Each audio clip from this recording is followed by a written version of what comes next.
Yeah. What's good, y'all? Welcome to another episode of Real Talk, where, as always, shit's real. We talk about it. Yo, I'm your host for tonight, Pat Scorpio, New England representative. And as always, I got my man with me. I'm gonna let him introduce himself. Hey, what it do, God? Jesus Shuttleworth, GOAT artist. You know what it is. LB Lauderdale Boss. Wednesday night, we got the little switcheroo going on. We switching things because it's ring game. We the most creative motherfuckers on the boxing platforms that exist. You know what I mean?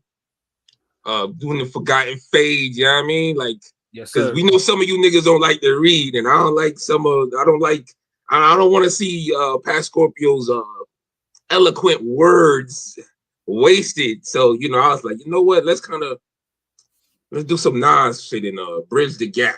You know what I mean? Like, Absolutely. let's kind of make it a little easier, you know what I'm saying? Because I do enjoy reading them, but it hit different when it's a fight you really fucked with or you haven't seen in a while. So hopefully we could get more, especially the younger generation of people, to appreciate what he's doing as far as like shining a light on forgotten fades shit. Like, Yeah. so yeah, I don't want to go too much into it. I know it's just an intro, but yeah, shout outs to everybody else in Ring Gang. My nigga Prolific, what it do? I gotta holler at Clan Archie, DZ, what it do?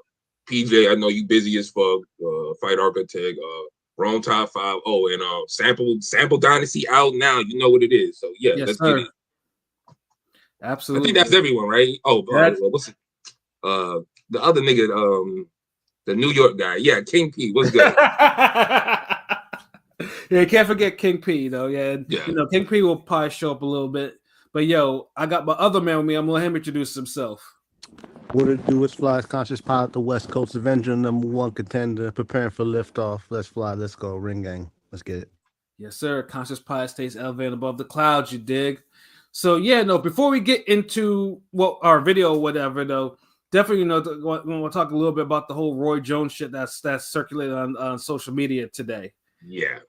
As if if you didn't know, Roy Jones was a victim of possibly the worst Olympic robbery. There's no more possibly like the worst robbery. Like let's that's always what it's been. Like like Olympic boxing robbery, probably boxing as a robbery. Like it was a horrific robbery. Yeah, it's the top boxing Olympic robbery, but as far as Olympic goes, it's probably like top 3. It's like, in all the events, like events, yeah, top 3, like because you don't win what special boxer of the games or you don't win the original award and then don't get a gold like that. Yeah, no, absolutely. So he fought a cat from South Korea, and Roy. If you ever watch it on YouTube, Roy pretty much won that shit handily. Like everyone can fucking see it that he won handily. But unfortunately, I think he lost like a 3-2 decision, and it turned out that the judges were a little bit corrupt, and like there was evidence of tampering and bullshit and shit like that. So Roy got stuck with the silver, and in the South Korean guy got the gold. Even though even the South Korean boxer couldn't believe what the fuck happened because he was like, nah, bro. Like, but it took him damn near 40 years. So I guess he found his way to Roy's place in Pensacola, Florida, and it was like, oh, yep, through I think his son or interpreter saying like, look, to give Roy the gold medal. And then you see Roy, kind of break down and everything like that. And rightfully so, like, because it was just like, but I think my thing is like, why wait 40 years? Like, you could have done that shit in Olympic Village. Well, because dude probably lived off of that for years. He beat Roy Jones, one of the GOAT pound for pound fighters, before obviously gold medalist, So he probably just ate off of that in South Korea for years and lived off, He's like, now he's good. He's like, all right, he's at peace with, or he's been compensated enough. I guess. I don't know, whatever. 40 years I don't think dude went pro. I mean, I don't think. No. But I'm saying, I'm sure he lived well enough, based off that. You know what I'm saying? True. Yeah, but goddamn, like, why wait almost 40 years to actually go to Florida to actually give it to him? Like, hold on, that's my gripe. Like, nigga, what the fuck took you so long? Like, it almost kind of loses its luster because we've had so many Olympics where you could have didn't we have an Olympic Games in China? Like China, like right over there, nigga. Like that's a hop, skip, and a jump for you, bro. Like I know Florida is further than fucking China when it comes to Korea. So I mean, didn't y'all Tokyo Games yet or what? Or Yeah, that's next? I'm pretty sure we've had games in. I mean, well, And the one that Roy won, that was in South Korea, right? It was actually in South Korea, or was it somewhere else? Like the actual that Olympics. the '88 Olympics. Where was that? Cause I know Floyd lost bad too. Floyd lost, and he got robbed. Well, Lord, I don't think the Floyd one was really a robbery. It was no, because Floyd's. I mean, I know people like to say that Floyd never lost a fight in his life or whatever, but that one was not really a robbery. It wasn't like the Roy. It was on the magnitude of Roy Jones. It wasn't the level of Roy Jones. It wasn't really a robbery though. It was close. It was competitive. Like it was competitive fight, yeah. The fuck. Well, yeah. So it was in South Korea. It was in Seoul. Yeah. That's what makes it the worst robbery because it's bro. Yeah, nigga let like the whole Squid Games had to come out. Mm-hmm. Like so much shit done. Like, bro, like what were you fucking waiting for? That's what I want to know. Like Floyd. I mean, whereas Floyd, that was in Atlanta because I know because that Olympics was rocking. Like seriously, that 96 Olympics was rocking something serious. So that shit was a vibe.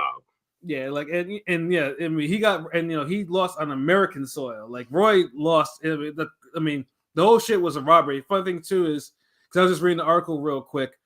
Like I guess the South Korean guy, like after pretty much I think. He was scoring. He retired from boxing. He was like a physical education teacher, and he attempted suicide a couple times, depression, all that shit. And he got the benefit of a gold medal decision. So yeah, like what the? How you think Roy felt, motherfucker? Shit. Yeah, exactly. So yeah, damn, like that should just be pissing me off. And now you want a feel good story about yourself, like. Mm-hmm. Roy got to do drone footage to make this shit bigger event because it's in fucking Pensacola. Like, yeah, exactly. Like nigga, bro, it's so many. Like, you could have came out and did that when Roy Jones fought Mike Tyson, nigga. Like, there's so many times you could have, bro. It's like I get it. Like, yeah, it's better late than never, but. Mm-hmm. Dude, I mean, any other later, this nigga Roy would have been on his deathbed. I mean, right? Like, you could have did it at the Hall of Fame induction, right? Yeah, exactly. There's plenty of opportunities, I'm sure, to get in contact with Roy Jones and do this. Not wait until Roy is, himself as an old man himself, with wear and tear from a long boxing career and everything like that. Like, you're doing it at his home in Florida. Like, yeah. Yeah, no, like Roy deserved a lot better than what he got. Like, and truthfully, the Olympic Committee should have overturned that shit. Like, I mean, that shit was clear. Like, I mean, the punch stats was something ridiculous. Like, Roy was outscoring dudes like something ridiculous in all those Olympic rounds. Like, that's what I'm saying. Like, it's like this nigga was getting like 10-8 rounds for like back to back type shit. Like, yeah, exactly. So it's like, come on, man. Like, how you rob a nigga like this, bro? Like, let's get it together, man. Like, yeah. I mean, like, shout outs to dude, but it's also one of those don't get too hyped for this shit, bro. Like, right. Like, this could have been a great thing in the 92. It could have been an excellent thing if you'd have did it in real time in 88. Right. Like you could have took like Olympic Village, like, hey, Roy, take the medal. Like, you kind of swap medals and just so something could have been done where it could have been more immediate, or y'all could have just went to the committee himself, like he's the real gold medal, and like reverse that. Could have fucking did it in Barcelona. Yeah, like, and no one would have said shit. That's how bad that robbery was. But once it got past 96, it's kind of like I even, what, I'll give you 2000 to make it a clean 12 years. Yeah. but yeah, really after '96, it started like because Roy was well into his prime, his boxing career. So yeah,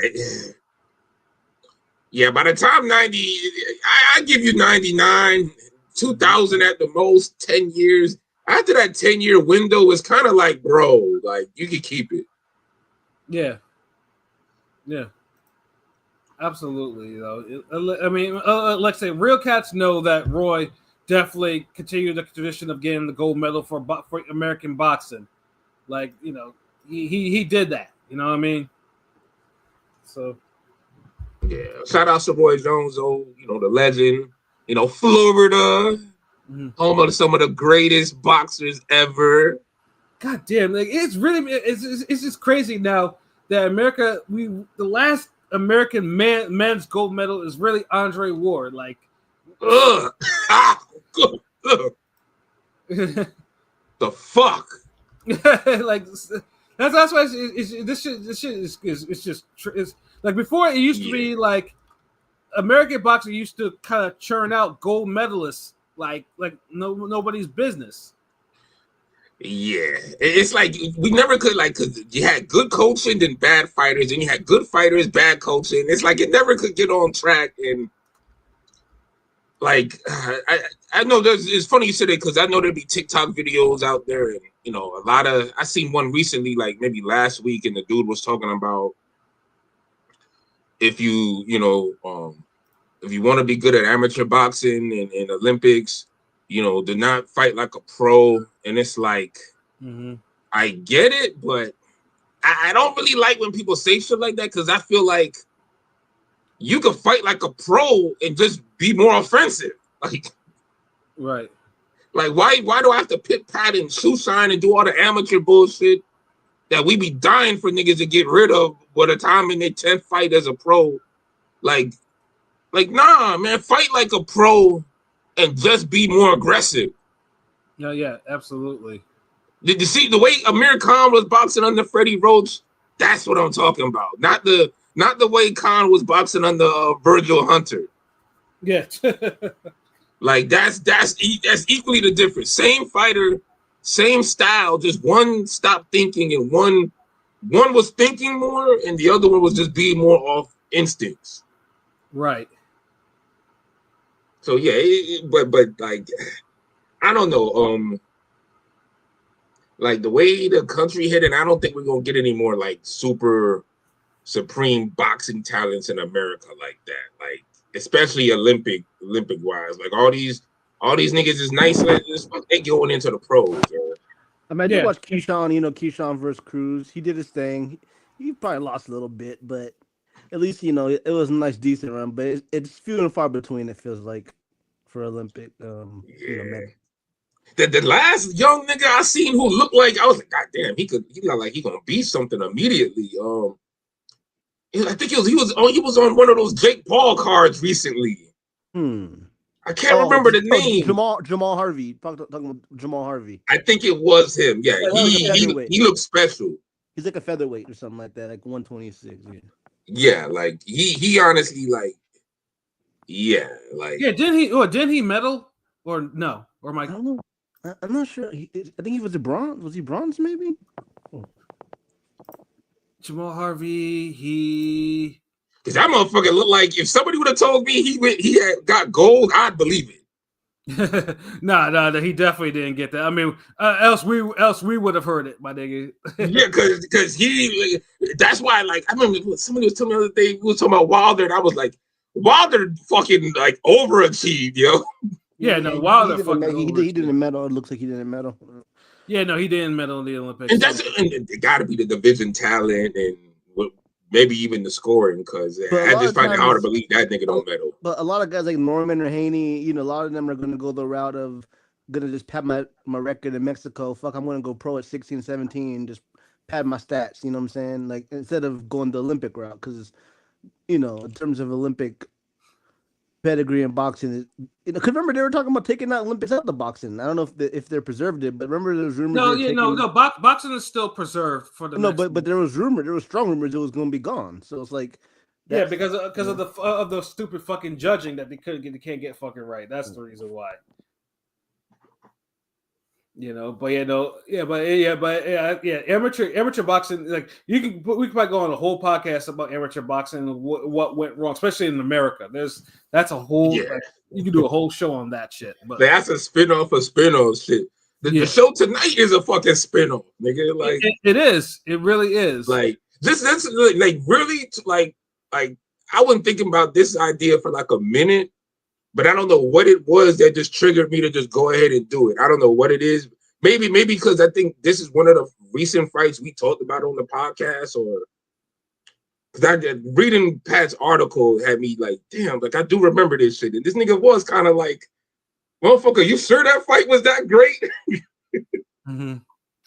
So yeah, man. But nah, like I like the fact that this motherfucker was like, you know what?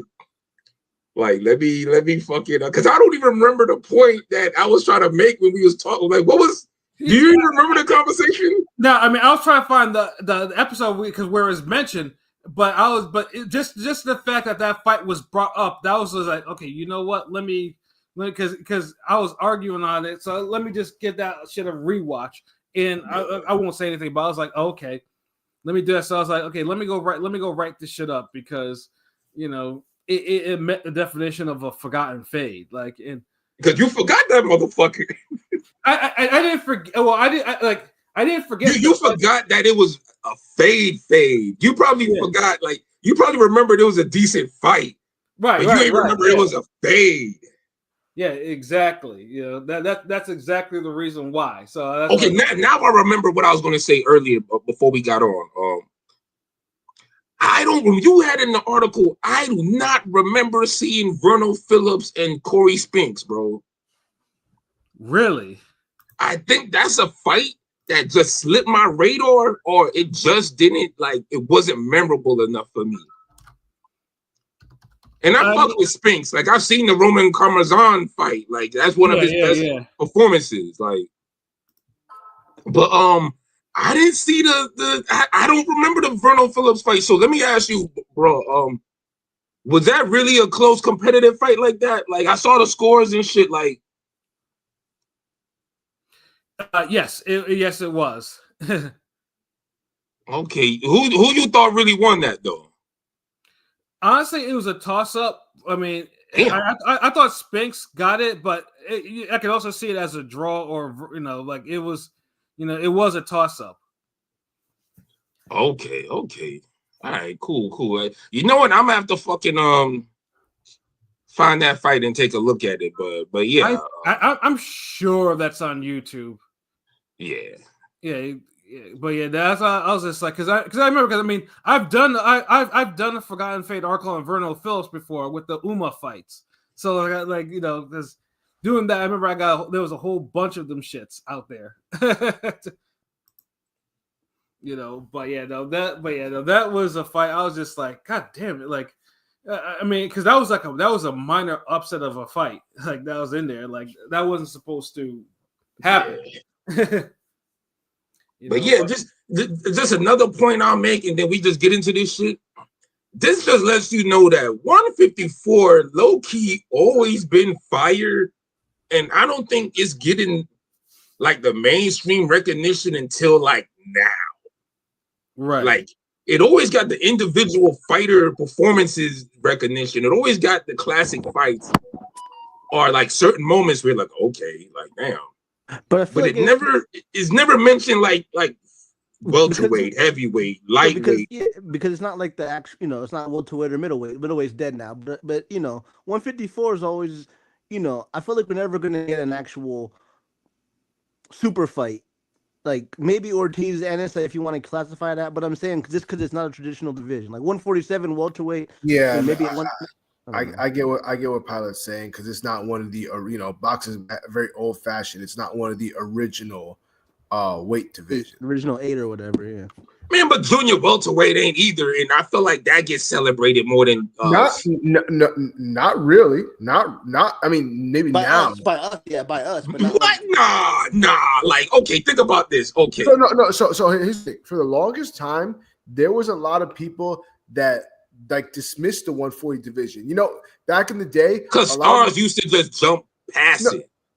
A lot of motherfuckers, just a lot of motherfuckers would look at 140 as if you were at 140, you were in no man's land because you were too big for 135, but too small for 147. That's how a lot of people looked at it.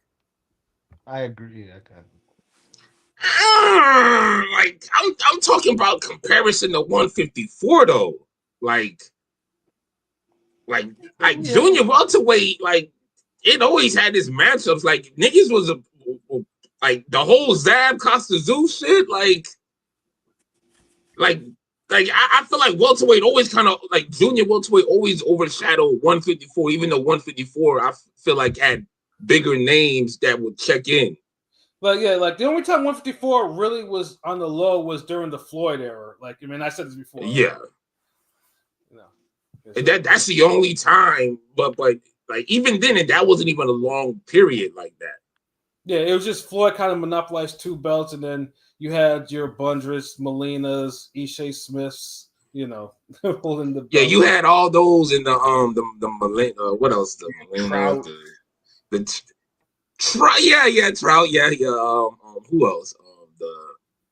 With the Angulos, the Centrons, or maybe I'm thinking a little too far back. The Paul Williams. Why that spans? Yeah, we're spanning multiple different eras. Yeah, I mean, niggas like, well, Hearns, they're like, motherfucker. I mean, Tito fights were big at 154 because Tito was the draw in the name, But I just feel like it's it's just not. Never get. That's what I'm saying. They would get the love in small doses. Like if you had if Tito gave you a fight of the year, oh yeah. Vargas gave you a fight of the year, yeah. Like it gets the love, but not just the whole. Like even like lightweight be getting more love, but I know that's the fucking original. But that super. Junior middleweight definitely get more love than. I've heard Pat mention 130. Having hella fades, similar. 130, 140, 154. They're. I don't know. Those. Yeah, 130. 130 probably is the best comparison to 154. Like. Yeah, because I remember before 130 names checked in, you had big fights, but it's stuck between divisions that people care about more. Right. Yeah, but it gives you the better action on average. Yeah, and at one point, like I said, 130 was just flat out bloodbaths, like left and right. It was wars, like So, but like I said, they never got the attention that 126 or 135 got. So it was just like it was seen as a stopover, even though motherfuckers was like bleeding buckets and losing brain cells by the round. So, yeah, hard division. But yeah, 150. I mean, how long did we go at 130 without a unification? Like, right? Yeah, years. Yeah, yeah. People just got a belt and then got themselves out. Okay, let's go to 135 now. Time to get this big money. Hell, it's still happening low key today too. But yeah, because it was used as a stat, like as a way for people to fucking stat pad. I mean, back in the day, you had fucking De La Hoya who started at 135. They had him go down to 130 just to win a title, so he could say he won a title at 130, then move right the fuck back up to 135. Yeah. It's just a stat padding division. That's good.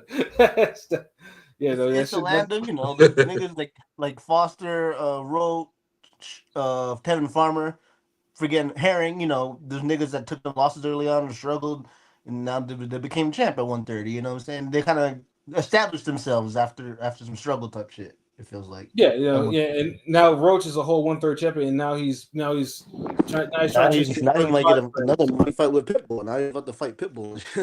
people are picking over Pitbull. Like a lot of people are picking him if that happens over Pitbull. It's kind of crazy.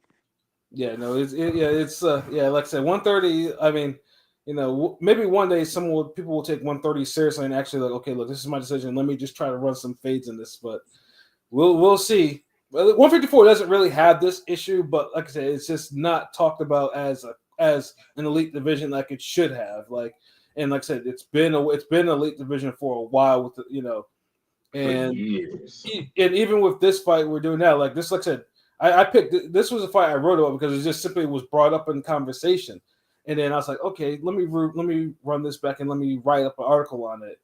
And it was a real fade.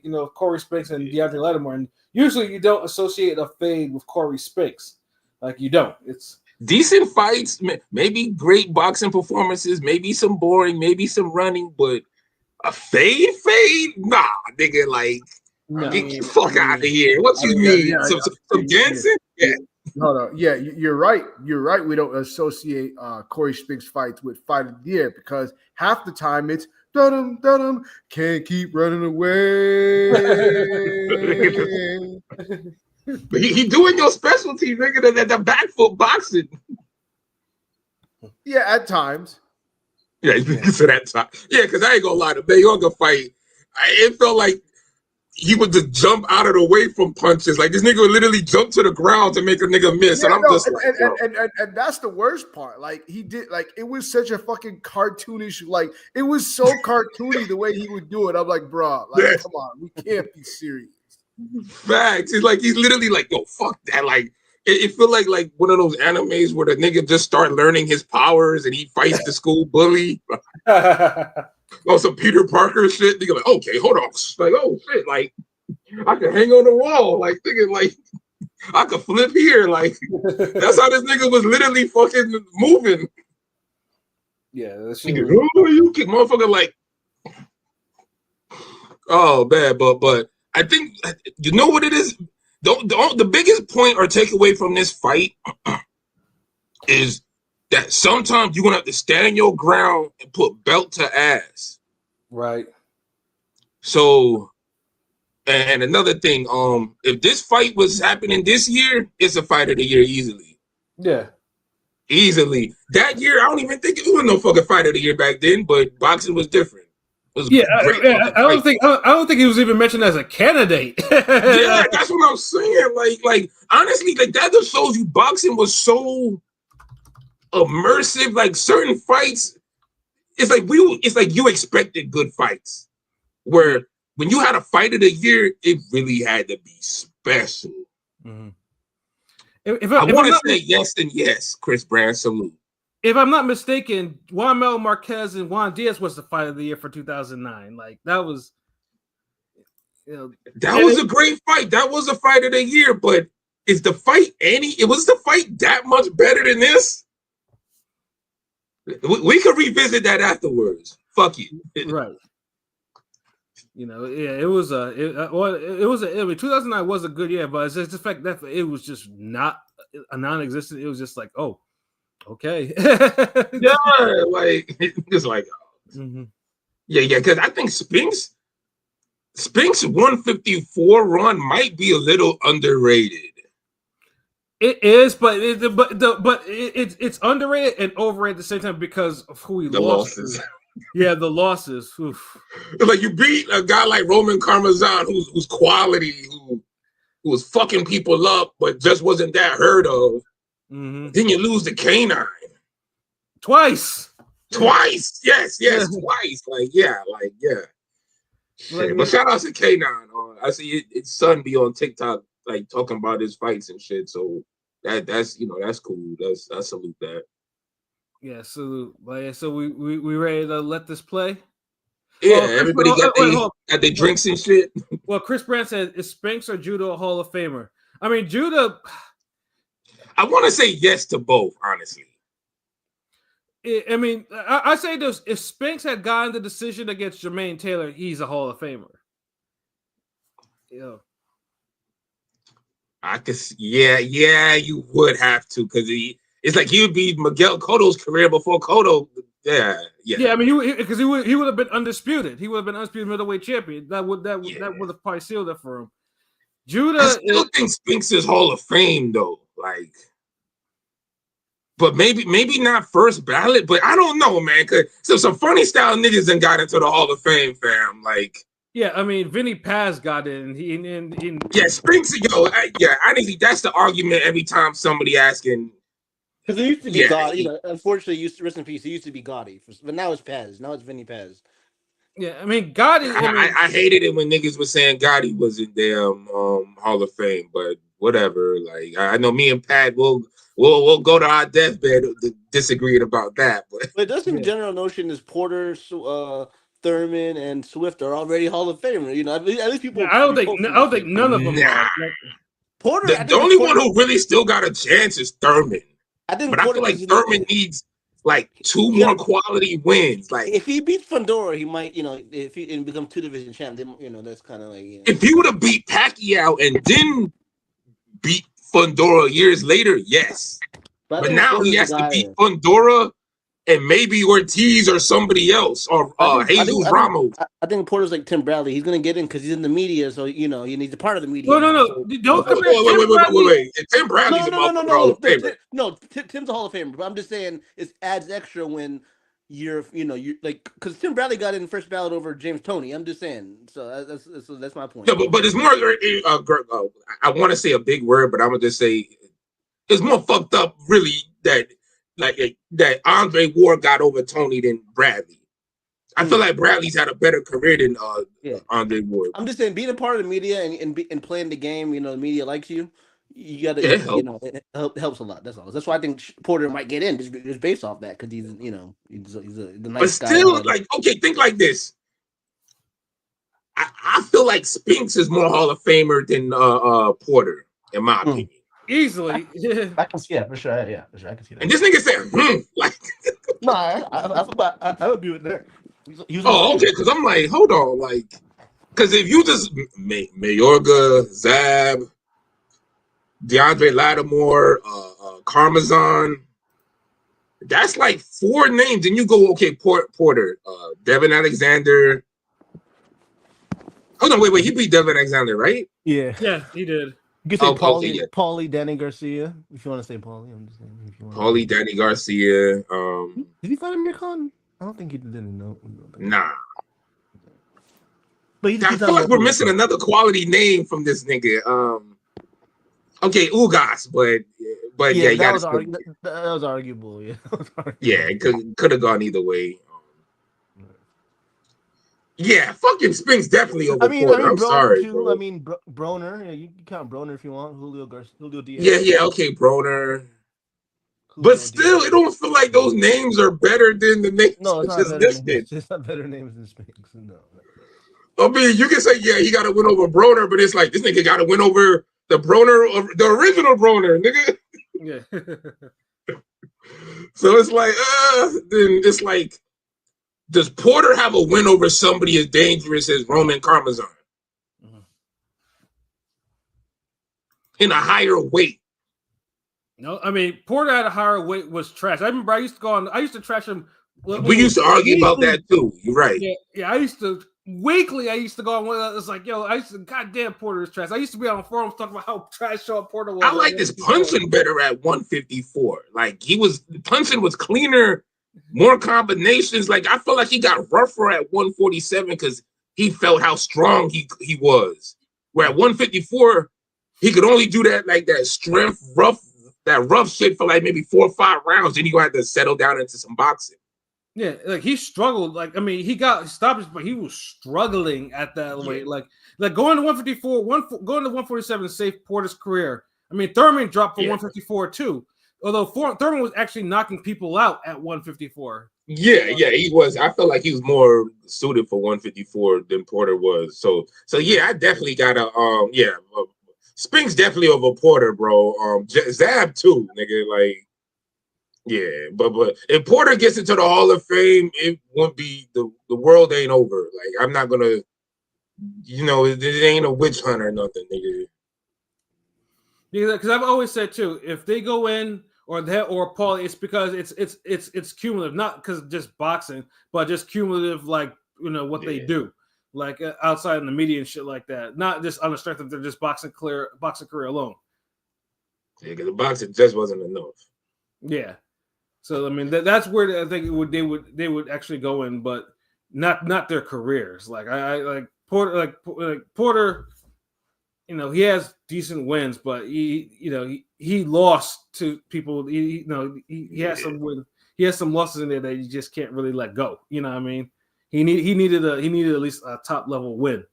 Some felt he beat Spence. Obviously, he lost that fight, but It was close. That's about it. Yeah, or the Thurman fight. Like had he got the win over Thurman or something That like was that. a close fight too. Yeah, you and Peter. He needed one of those out of that too, though. Like, yeah. He needed one of those. That's why that's why Thurman above him. But and shout out to Keith Thurman selling the fuck out that Fundora fight, nigga. That's how you promote fucking boxing, nigga. God damn, I'm tired of you motherfuckers, you scary asses. Y'all get a mic in your hand and y'all goddamn talking about other niggas that you want to fight instead of the opponent y'all got. Like, shit be pissing me off. That Young Thug doing a better job of selling all the beef in Atlanta than you niggas selling these fights. That gossiping ass shit. I'm tired of hearing that nigga too. Fuck. All right, let's get some fades. Let's go. We here, gentlemen. Let's get it. Shout out to this nigga Pat Scorpio. Y'all make sure y'all check out his article. Let's go. From St. Louis, Missouri, please welcome Deandre Lattimore. Yo, it was fucking crazy to me how loudly they were. I mean, they're both from St. Louis, but Lattimore got the big applause. Yeah. I like how it's promoted North versus South. Like, you're not they trying to civil war that shit. A record of 36 wins, 5 losses, 11 wins coming by way of knockout. He is the former unified welterweight and former IBF junior middleweight champion. He gonna do the little chicken thing. Number 8 IBF contender from St. Louis, Missouri, Cory Next Generation Spinks. Let's get it.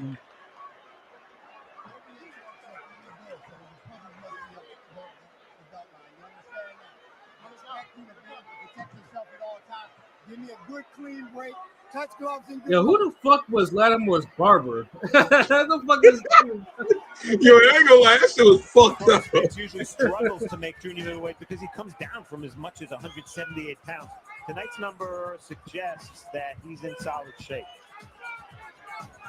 Old against new will the old Showbox. When you used to have I miss Showbox so much. And the crowd favorite, Deandre Lattimore.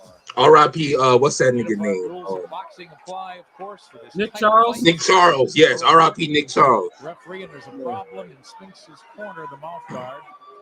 The great fucking Nick Charles. The great fucking Nick Charles. Steve, Spinks to me is playing catch up already. The crowd doesn't like him. Lattimore, though, sees a very active Cory Spinks, so Spinks got to get his respect, he told us, Steve. Like they Nice fade right hand. early. You see them, both of them land some crazy counters early. What's Facts. beautiful about this matchup, every single second that Cory Spinks outboxes Lattimore, there's always the chance, because Lattimore is a puncher, that he might land And something. Spinks still got the speed in them hands. Spinks, how he's dialed Yeah. right into this fight, throwing meaningful punches.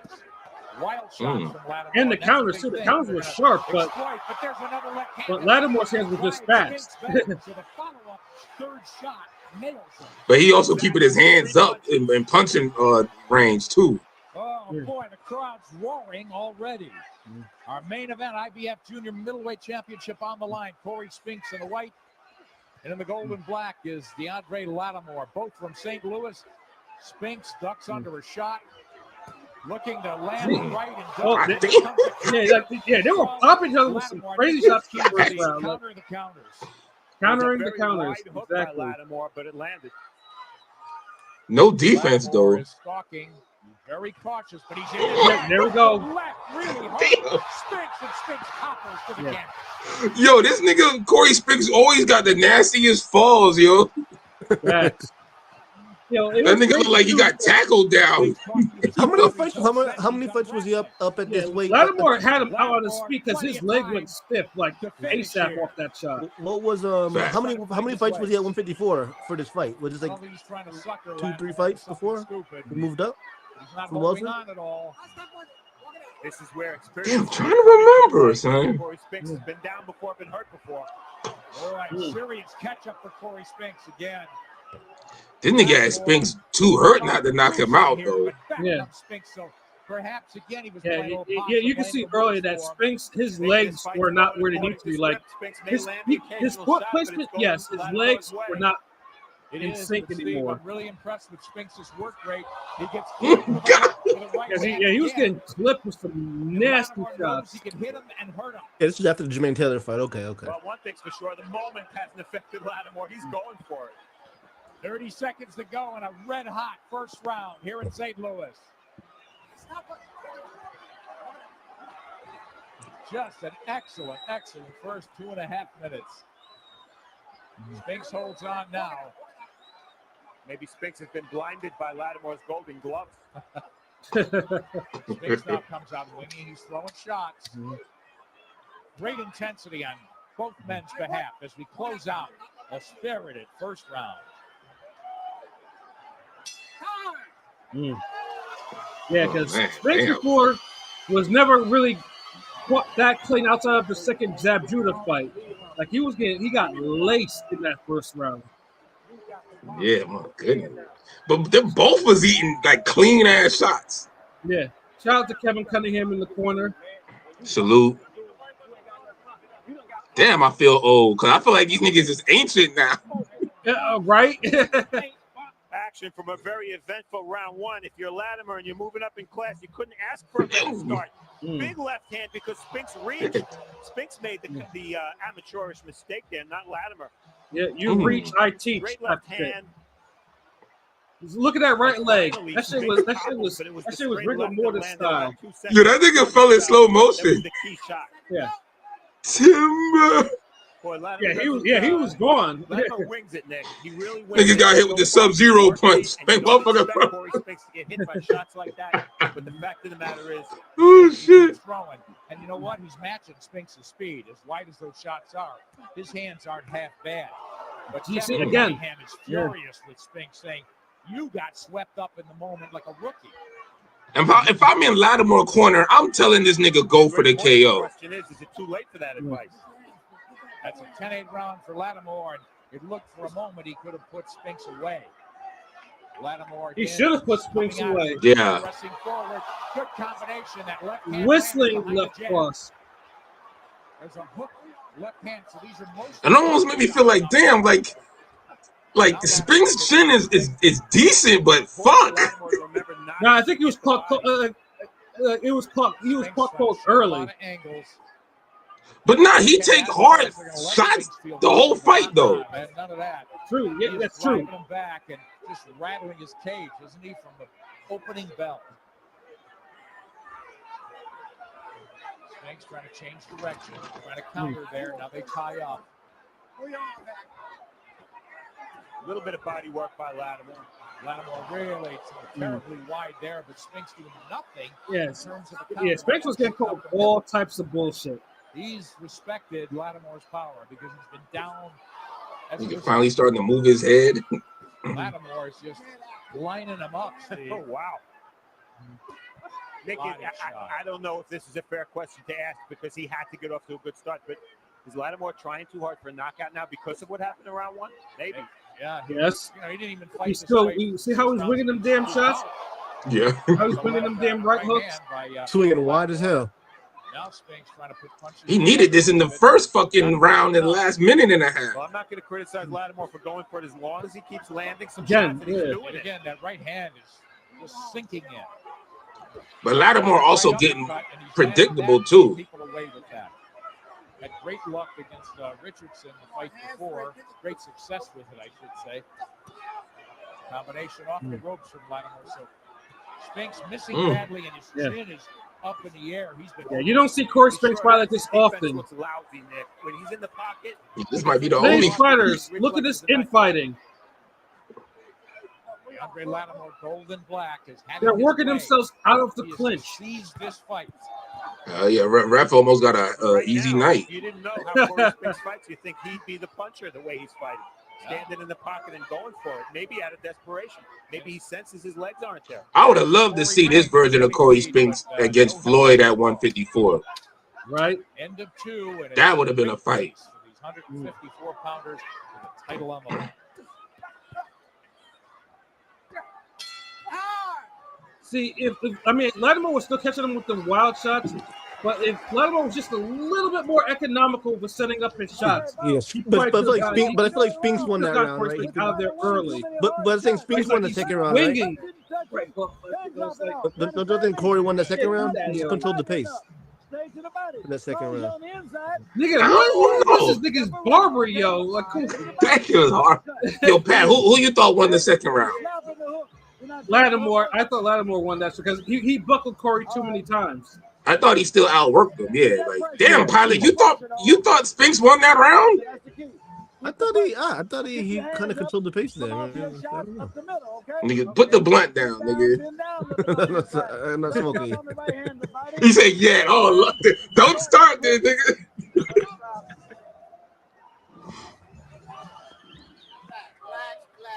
I mean, it was a more competitive round. I give you that. Solid advice from Kenny. Yes, the good old days of Don't King get ahead of Vision. yourself. Don King See what's promotion. available, but he's violating Spinks. When Don had some American talent. Steve, how does Spinks start using Lattimore's aggression against him? He's just, God bless you're either America. Sharp or you're not sharp. Corey Spinks hasn't been sharp yet.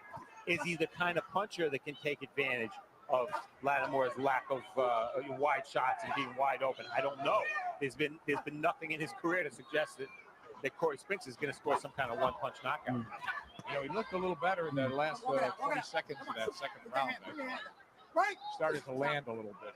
I just don't like the way Spinks is so wide open there. Hands it down, and you know what? When a fighter like Cory Spinks doesn't use his legs, Nick, you have to ask the question, why? Is it because he got hurt in the first round, or is it because he doesn't have the legs anymore? 31. Well, yeah, the legs were Very gone. valid point, Steve. We could only guess. Nice left hand from Spinks. And you hear that, right? Yeah. 31. Yeah. These niggas don't even have these type of fights when they 27. And that's the thing, Nick. If it does change in one punch, odds are it'll be Lattimore landing that. So look at all the niggas he fought before he got here. The wide shots. I mean, truth be told, I think Jermaine Taylor probably took the legs from him. Yeah. Doesn't want him to do, and we haven't seen Because them few shots Taylor would land, you know they rattled him. Yeah. Straight from Spinks. I mean, Taylor low-key, I mean, he ruined Puma, and he low-key might took the first big leg. He's lunging all over the place. Yeah. There's those tight little I can turns. see He that. is in front of Lattimore. And he still had the legs for Karma's Keep on. in mind, Lattimore has suffered a stoppage loss to Ian Gardner, who is not the world's biggest puncher by any stretch. Got caught with a shot he didn't see, which usually happens when a non-puncher knocks you out. But, you know, Lattimore going into that fight had God bless 20 Corey. rounds. Corey was like, okay, look, I have some power too. I can stand in the pocket and I can trade with a younger fighter, a bigger puncher. Is he a one-trick pony? Yo. You gotta believe it though. Three-time champion on the ground. Cory Spinks starting to have some. I mean, you're success. seeing Cory Spinks throwing right hooks. That right hand. Shit, they both open for him. Lattimore to keep him up. Perhaps it was low. The way Cory Spinks' trunks are, you can't see his belly button. It's kind of hard to determine what is low and what isn't. Seemed to be around the belt line. Can't see his belly button. I can't stand that commentary sometimes. Nice moving. Better than the shit you get on the zone now, though. Back to trying to find a new opening. Man, he went for that left hand and missed his follow-up. So a better round for Spinks, but we'll talk about the scorecard after. Shit, I'll take 2,000 Showtime over what we got now. Yeah. Yeah. I think most of us would. I like pro box commentary, but yeah, I agree. Yeah, I agree with what you said. Yeah, pro box commentary is actually. I mean, it's not offending, but Yeah, well, they're not as fucking cartoony and stupid with their takes. They're not. It's not just hot take farming. Yeah. Yeah. And these niggas ain't fucking trying to one up each other either. Right. Action from round 3. Let's see if this shot is low. Nah, that's not low. On that black waistband. That nigga always acting. yeah, that shit was not low. It just hurt that nigga like. He ain't throwing himself to the fucking ground. He making low blows.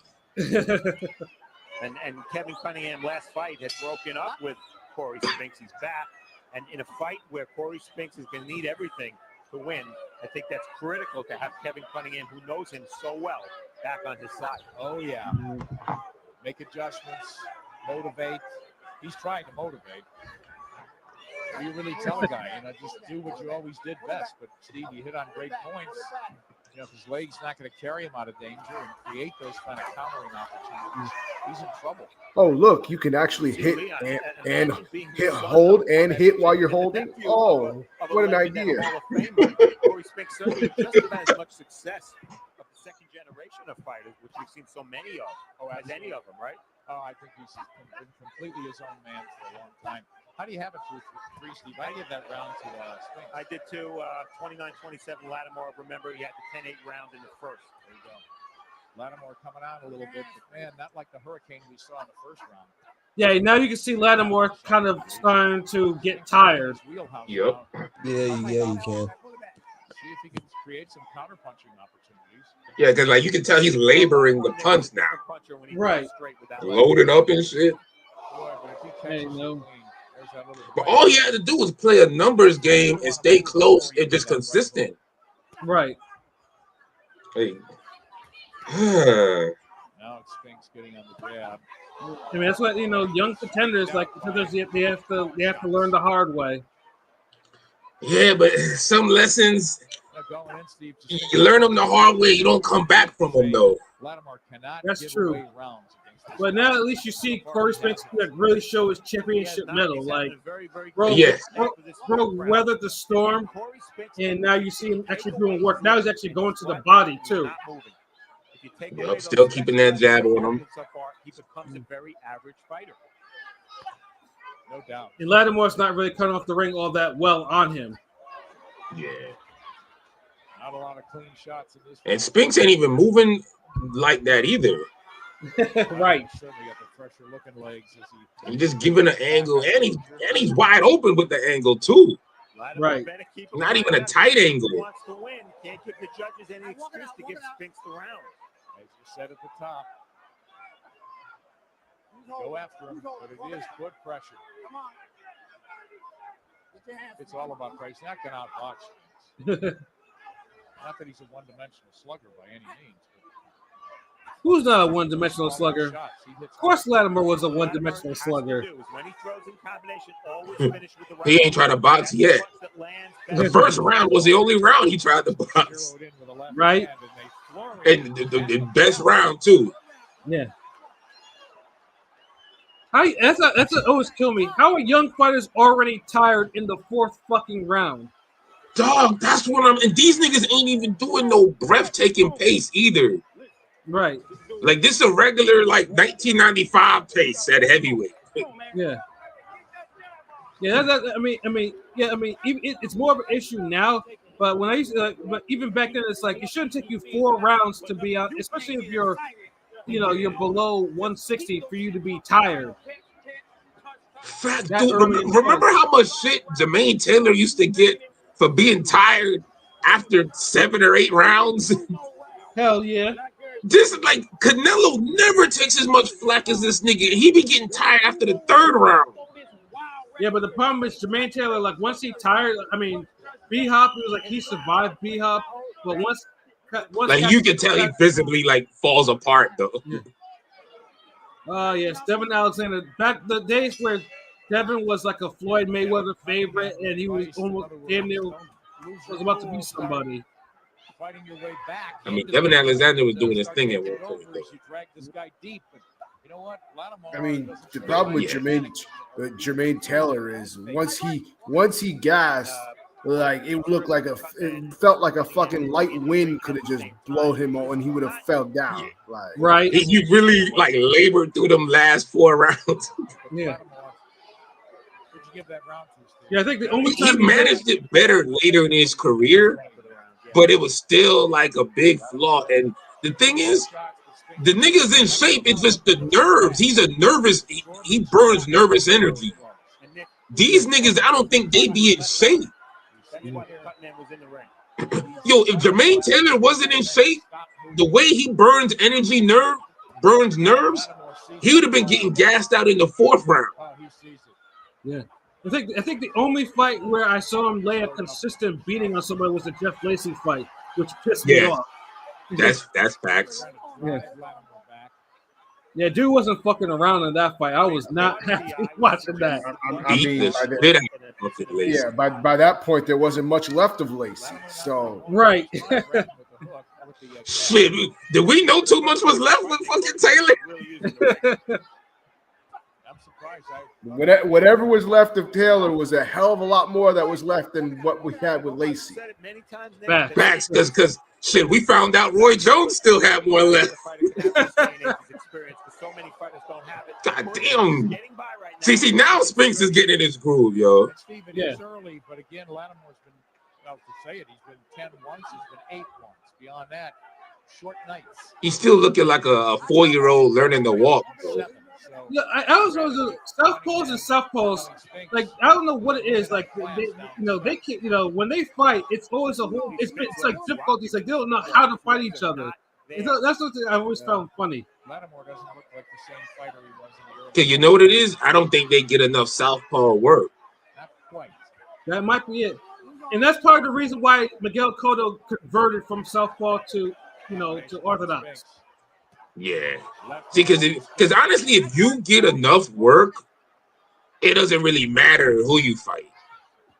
And you can tell too because the way that they're winging shots at each other, like Yeah. And they're winging hooks. Yeah. Because those are the easiest punches to land in southpaw, like against Right. southpaw. And believe me, because of experience, Cory Spinks will see that and take advantage of it. Slow the pace down. Where you got to get like a phone booth war for two conventionals to be landing left hooks back to back like that. Right. You had Jeff Lacey left Roy Jones with the battle of the hooks. Yeah, no, that was. Yeah, I mean, Roy was looking so vintage in that fight. And it was I wanted him to retire right after that, yo. Yeah. Like that should have been his bowing out. Like, yeah, you got that, Roy. Yeah. The cut is on the left eyelid, and we're taking a look at the action in round 4. You see their heads are very close there. Yeah, southpaws find southpaws. Sometimes, yeah, when they get tired, yeah, it's sloppy. But it's worse because they're landing some of those sloppy ass shots. Yeah. Cory Spinks returned to his corner there. Cory was leaked in Worst place you can be cut. from a punch.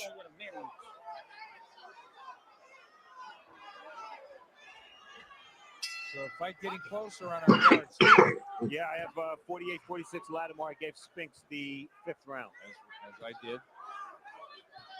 So even though he's behind, Cunningham sort of feels in. We got him more. Wow. Left hand. One thing too, Cory punched correct.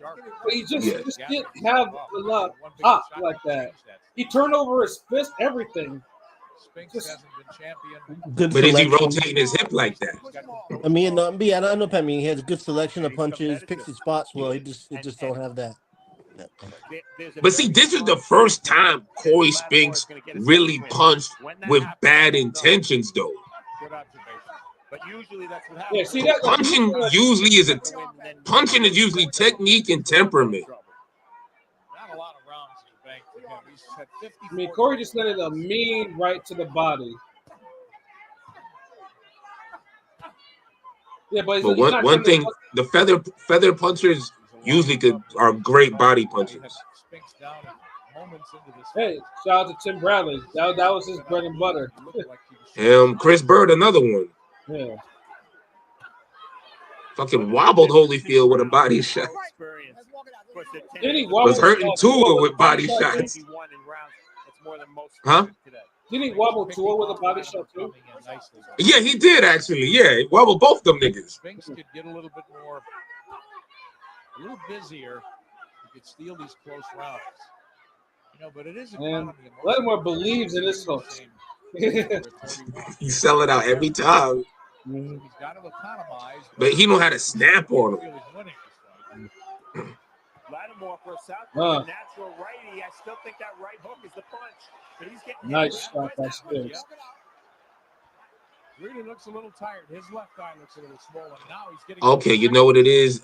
Yeah, like power shot to indicate that Spence ain't really dropping the knee like we do sometimes. But I don't think he rotate the hip like that.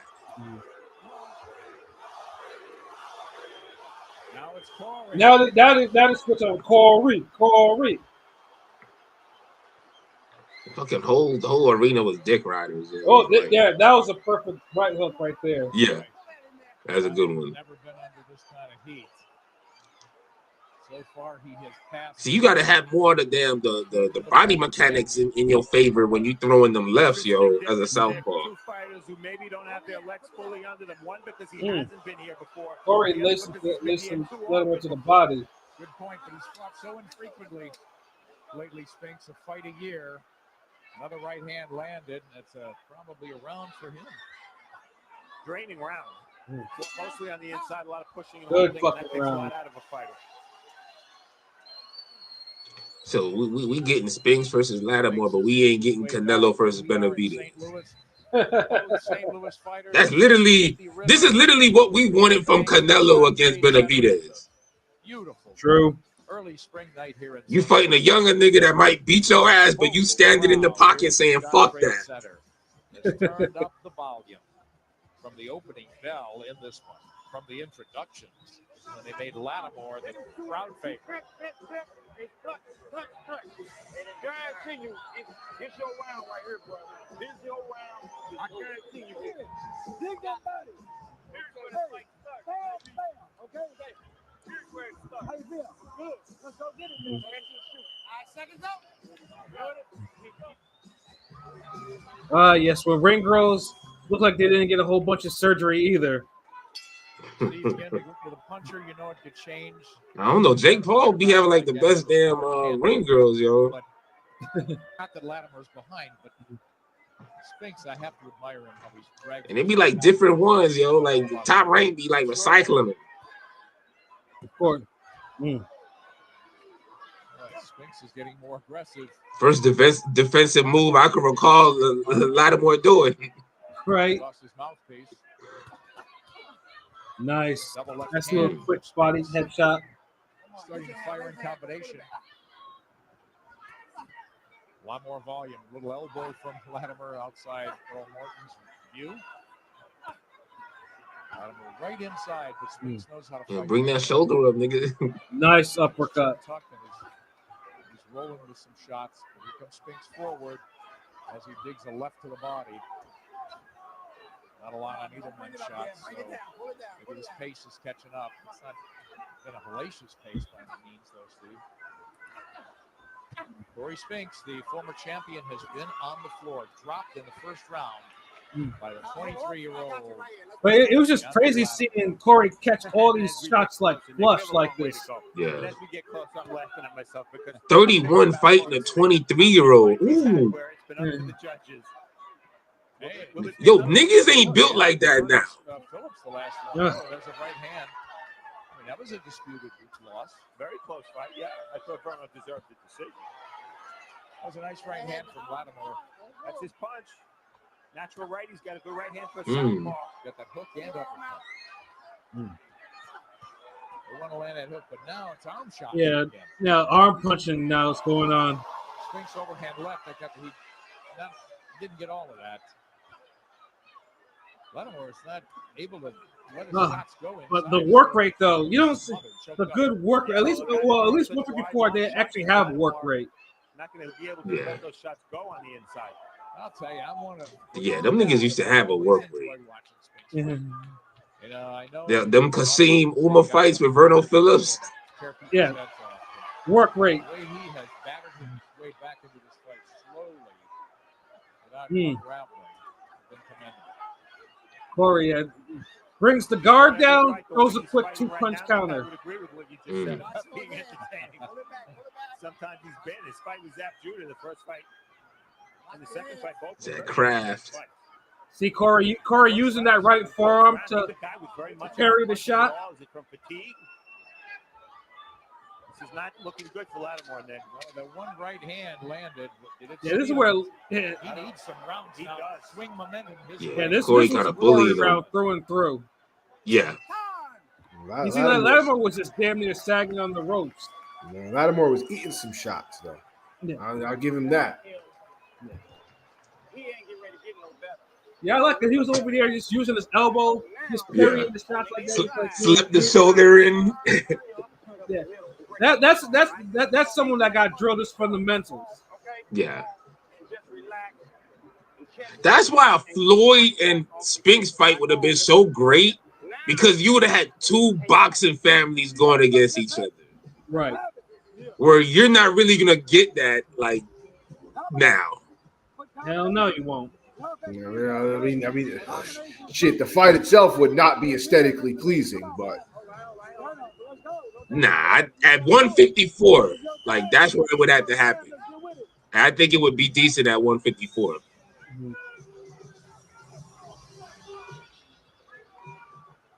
DeAndre Lattimore's got to get momentum back. He's got to take control. And you know, Steve, it's about Spinks staying physically and mentally focused for 12 rounds. He's been there and done it. Yep. And for Lattimore, Nick, it really pays to have one of the top trainers in boxing, like Kenny Adams, because Kenny's job right now is to make Lattimore understand that he has more energy than he even realizes he has. That's right. Yeah, but you know, Cory was still catching getting caught with some bullshit though. And I think Lattimore's got to. And the way his head is up so far from his hands be killing me, man. But I mean, that's why K9 KO'd him. But I feel like Spinks after the second round, his work rate's been much more consistent. Yeah. Two things. One, maybe scoring that knockdown so early didn't work too well for him mentally. And two, I think he's just tired. And when you're tired and you don't have a good base of solid technique, your technique's going to suffer even more. Yeah, he has looked sloppy. Facts. His hand raises Spinks, but Spinks is standing right in front of him and turning him. Bullying this nigga. Left hand. Fuck your haircut, nigga. Who cut your shit? Shit garbage. Better not tip it. Before the start of the fight, the Cory Spinks would be right in his wheelhouse all night long without moving at all. I think he would have been very happy. Here he is, and he's not. He can't do much with him right now. Yes. You better work. Fuck. Nigga took a breather like it's double dutch or some shit. Right. Nigga stepped back like, okay. I think y'all got this. Not a lot on his shots. Yeah, what kind of shape was this nigga in? Lattimore just throwing a shot and falling right into him. It Cory counted the fuck out of him. Lattimore came back with a right hook. Spinks walking Lattimore down. Jim Strickland, one of the best cutters in the business, did a great job on the cut of Cory Spinks' left eye. Good observation. Spinks coming forward again, slips underneath and ties up. And that is some cut, because we can see from here how wide that cut is. It really is the hip rotation. It's basically the same thing Clarissa Shields be doing. Yeah. We have to fight that even, huh? Yeah, I have a 66-66 after 7 rounds. You see Cory is low key leaving his feet a little bit too. Like his feet, he's lifting his feet up too, throwing the shot. Yeah, that's what it is. Like, because like most people can't punch hard still with their feet off the ground. Like, that's what makes Pacquiao so special. Those are the things that steal the rounds, and it probably could have inched Cory Spinks ahead for the first time in this fight. Hope you like it here. Wait till you see tomorrow night a super middleweight showdown on Showtime Championship Boxing. I'm looking at the other videos. Oh, hold on. Of a superstar. Oh, jeez. Undisputed middleweight champion Jermaine Taylor takes his blinding speed. Fuck that old man up. To the super middleweight division against the undefeated juggernaut and WBC champion. Fuck him. For the super middleweight championship. The days, the glory days. Goddamn caveman. That's why Kessler beat your ass. The horror. And that shit was in Connecticut too. Cory Spinks with a lead left. You was there? I wish I was. He knows how to duck undershots. And again, look how sloppy Lattimore is with his punches there. But he does land the right hand. Cory Spinks' left hand has been down low for big portions of this fight. Lattimore, if he's going to retake control of this fight, he's going to have to land that right hook. This is really exciting. You know, Lattimore almost had Spinks out in the first round, and now to me, he's going to have to play catch up and really bite down with 4 rounds to go. Well, and not depend on one big shot. Right. When I interviewed Cory Spinks in the dressing room, Nick, the tape that we played at the top of the show, he said, "Hey, Lattimore could be good, but not ready yet for me." And maybe that turned out to be prophetic. I don't know. Yeah. 4 big rounds. Yeah, but all that leaning back shit that Spinks be doing. That Matrix shit. To go deep. Sure They used to look fire sometimes, though. Like, come on. Jumps out at you, Spinks with all those. Yeah, duck under a shot. Don't be doing all this shit. Come on. That should be fun, though, man. It was 8 years ago since the last. And that would take all the fun away of waiting for the decision. Right? Exactly right. Right to the body from Spinks. Spinks just bobbing under shots. Lattimore in tight.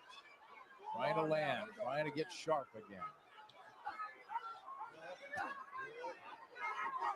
Yeah, he caught him with that third shot. He kept punching, and that's how he dropped Cory Spinks early. He is just conserving energy here now, it seems. Just let me go, nigga. Nice counter punches. Vintage Cory Spinks there. These little aggressive spurts won the crowd, and you know its volume could influence the judge enough to say. Cory punching with the meanest attention. Because there's nothing on those shots.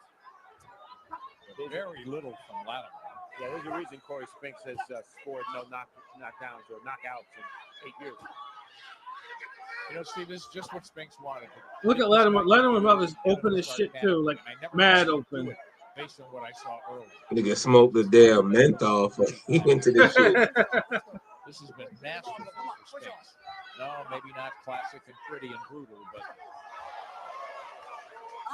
he could fight. Look how low Lattimore's hands are. Yeah, I noticed that last 3 rounds.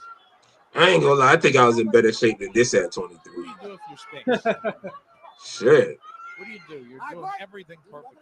Yeah, you know, he's had a lot of success walking into his man and making it an infight. I would keep doing that. You're taking away. Yeah, this is where Lattimore was just like, please don't hit me no more. It was doing this little clinching thing. Just absolutely super sharp. And the most important thing Spinks could do is keep his left hand up when they're on the inside, take away the one weapon that could hurt him, which is the right hook of Lattimore. He's like, rah, rah, I'm Sean Porter. Yeah. Something big. Yeah, but what Lattimore did though would affect Cory to all that clinching in the championship rounds. He don't work off of it enough. Right.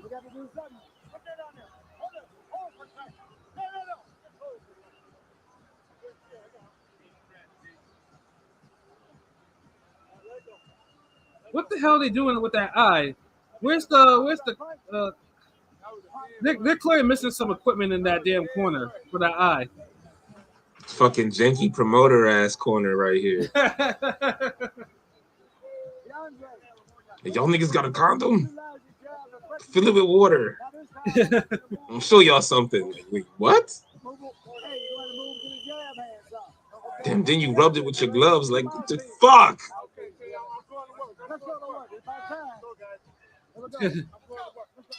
Well, Lattimore's corner was low-key confident as fuck. Looks like it's been tied up and swept away temporarily. Jim Strickland, the cut man, but Lattimore's hurting by the left eye, Steve. And Lattimore's still bleeding as the round begins. Steve, I haven't given Did niggas even bother with your cut? Same here. Right. Round just started too. He's, you know, to simplify it, Nick, Lattimore's looking like exactly what he is, which is a dangerous fighter and a puncher who's a novice. And right now, he doesn't look like a 10-round fighter, and he's being asked to go 12 rounds. Hey, yo, Pilot. Can he pull out a miracle punch? Who do you think Lattimore could beat now? As at 154? Yeah.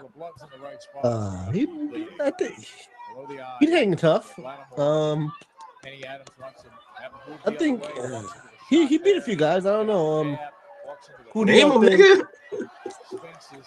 I think he'd. Get busier and get I think he'd beat Madrimov. Madrimov, probably Boachuk. Damn. I think he could be Boachuk. Maybe a Lubin. I don't know. I think he'd be Fuck, you on that saying level. this wipe out the division? No. I mean, well, If he could do all that, he'd have beat this nigga ass. Well, I mean, how good? I mean, who would win him or Zayas to you? You never know with Cory Spinks. Zayas the whole I champion. think Lattimore might beat him.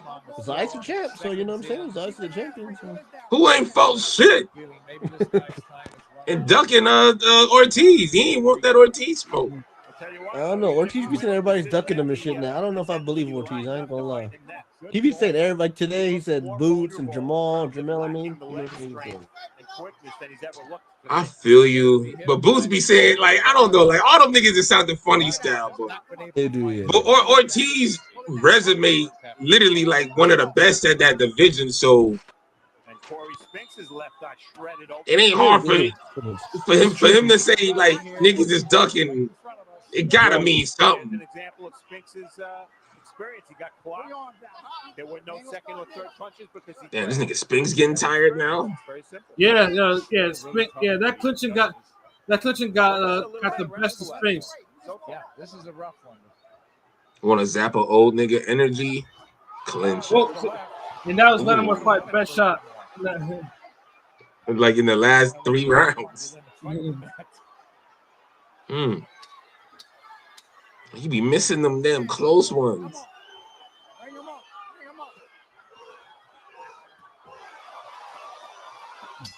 Yeah, see, all that leaning back shit.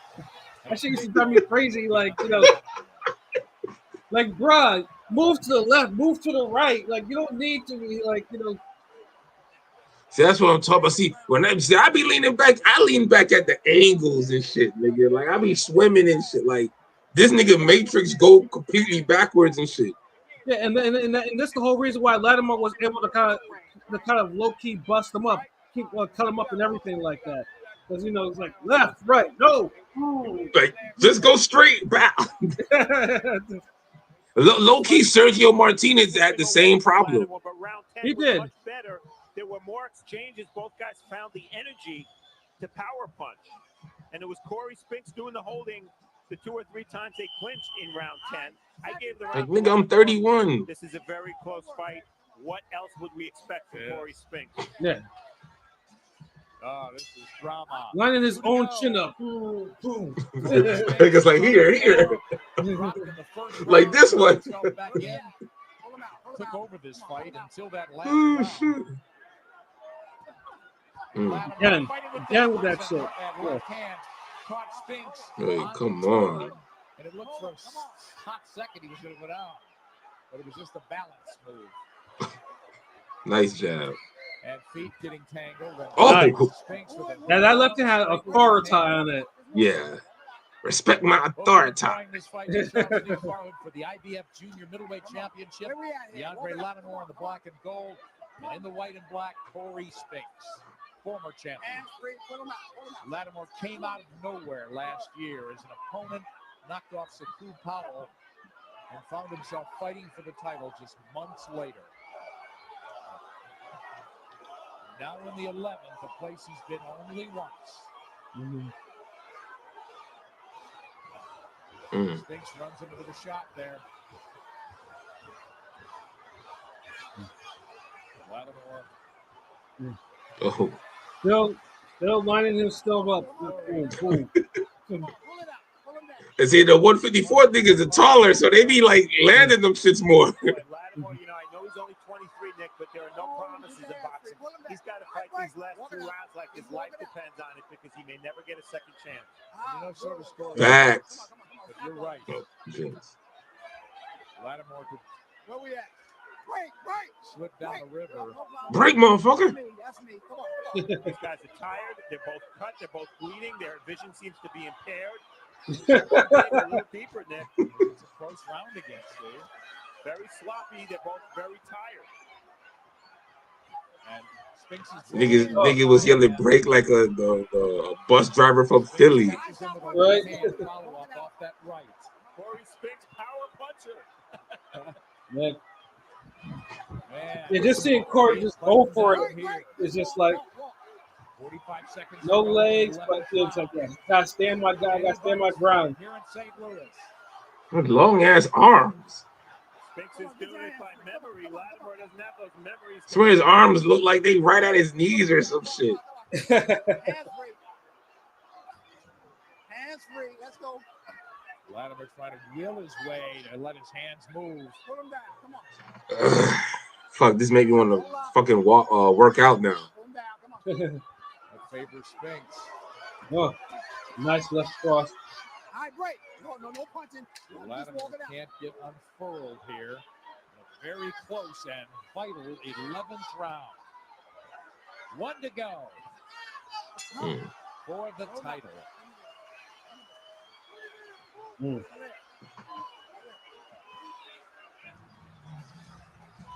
Yeah, it was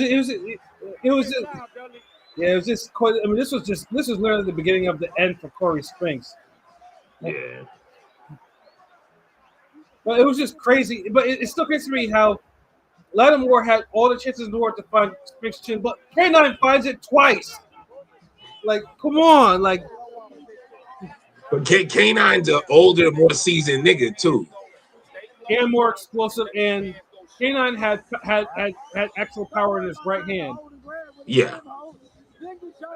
And he threw it like he knew he had power in that shit. Right. Like Deandre Lattimore, I think would have more power if he was in better shape.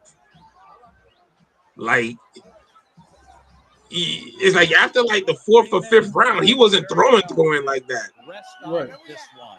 But Steve, we both have it the same way, I think. Save for like a couple late shots in the later rounds. I'm not going to the back on that, Nick. Well, again, judges, Adelaide Bird from Nevada, Steve Weisfeld, very experienced in New Jersey, both of them, Jerome Jacupko from Illinois, across the river, well, actually Chicago, a long way off. So I would say neutral judges for this title fight. And good ones, and experienced ones, and it should be nothing else for a fight like this because it's a title fight. And also at a different level because Cory Spinks is difficult to judge. Wow, right cross. One thing too, do you think that was a slip or not? I almost want to tell you, damn, run it back. I thought he hit him. Yeah, so did I. I thought that you see the way that Lattimore was clinching, like he got tagged. I never thought that was a slip. Yeah. But I think that may have been some local love or some shit. I don't know, because I mean, it takes him too out of it takes him too much out of the fight if he gets that second knockdown. Right. I'm sorry, if he gets a knockdown against him. Lattimore's like, yeah, he is. He's leaning on Spinks. Spinks is. Ah, damn, nigga. Seen a slow dance. Came in and Spinks is the much busier guy. Wow. Yeah, Spinks. Yeah. Yeah, Lattimore wasn't realize this was the 12th round. You gotta make sure your hands are busy. Latimore's got to step it up and will his way. Don't let the older man like out punch you, out volume you. Deandre Lattimore's going to go home pining about the fact that he didn't finish a very vulnerable Cory Spinks in the first 4 rounds of that fight. That's when Spinks was ready to go. This fight should have been won in 3 rounds tops. Half a minute to go. Let's watch. Half a minute.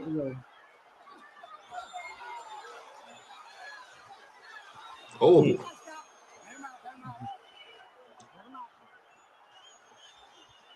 Nigga punch. Yeah. Still getting jabbed up. Yeah. Like, fuck. Like, through the guard. Like, hands down. Come on. Yeah. There we go. Mm. Yeah. Oh, listen to that crowd. They appreciated the fuck out of that fight. Yeah. St. Louis. Seemed like St. Louis a fight town. It was all action, you know what I'm saying? There was no dead or low moments, you know what I'm saying? For most of the fight, you know, that's all we asked for. Most fans want to see action. But did he grow up enough to win the title tonight? We think not. But we don't count. Was this for a vacant, or who was the champion? Was Spinks It was for a vacant, yeah. Vacant invention. Yeah. That, despite being knocked down in round one.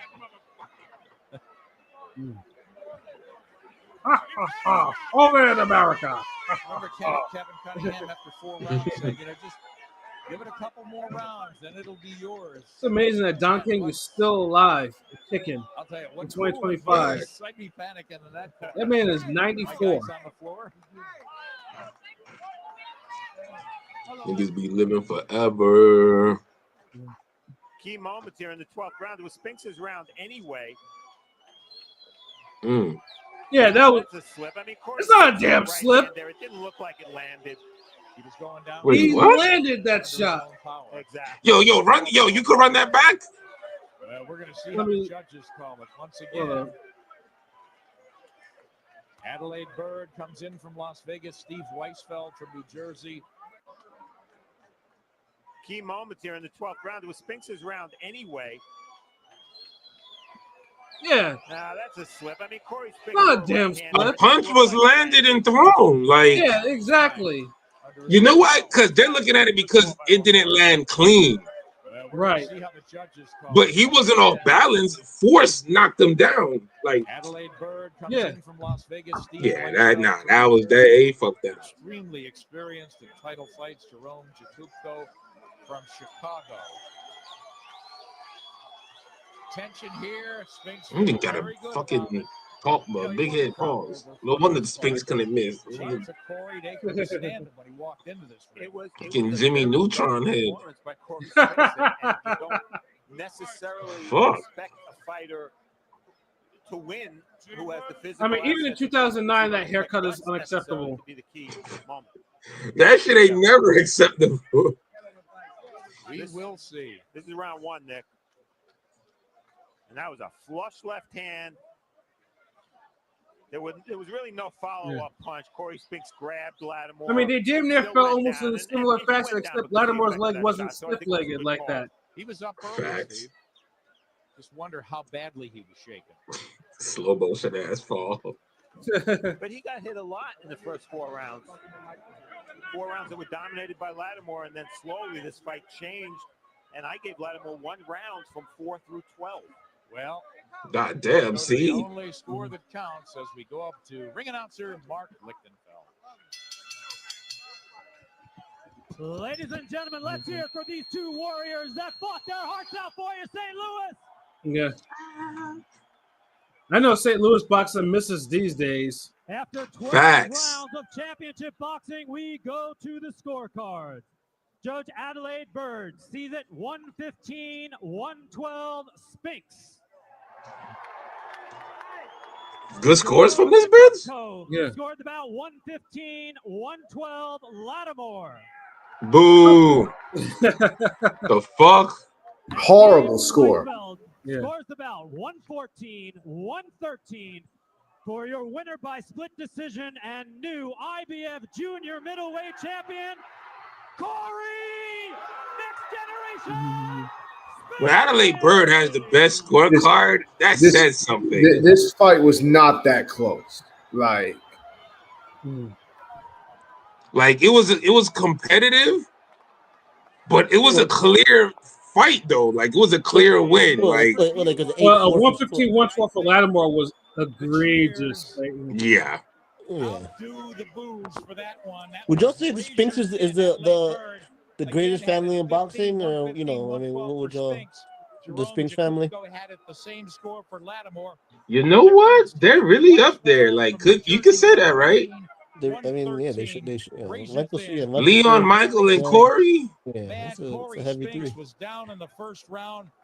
He was out of it in terms of the. I know Roger won titles and Floyd's. It seemed that he was on the verge. But then it's like Jeff and Floyd is like, go out and get him and finish him off. Like all the accolades kind of got to match up a little bit. Survived the first and chipped his way back into the fight. He turned for him anyway, into an aggressive fighter. His countering was beautiful, but at times he drew Lattimore to him, slipped and countered, did everything beautifully, and won this fight. Let's go up to the ring and Steve Farr. Oh man. Oh wow. So yes, that's our first installment of the Forgotten Fades. Mm-hmm. Yeah. Yeah, no, that was Cory Spinks, Cory Spinks, like I said, Cory Spinks probably the legs were probably gone from the Jermaine Taylor fight because, like I said, low key, Jermaine Taylor was a big fucking middleweight. So and it's like, if Taylor's kind of beating on you for a little bit, even though Corey did outbox him and should have won that fight, barely, should have lost. But it's but either way, it's always like sometimes it's just like sometimes the motherfuckers go uphill, and you lose something in the process. Like Uma lost his punch resistance, and and then Spinks lost his legs because after that, because he had to run for his life in that goddamn fight. Yeah, no, he had. He couldn't escape K9. The Seichu Power fight was a lot closer than it probably should have been for Corey. Yeah. Like, it was just like, come on, bro. Yeah, like, Corey fought a lot of niggas. He did. like real talk. Like, man, like, he definitely Hall of Famer, man. Like, yeah.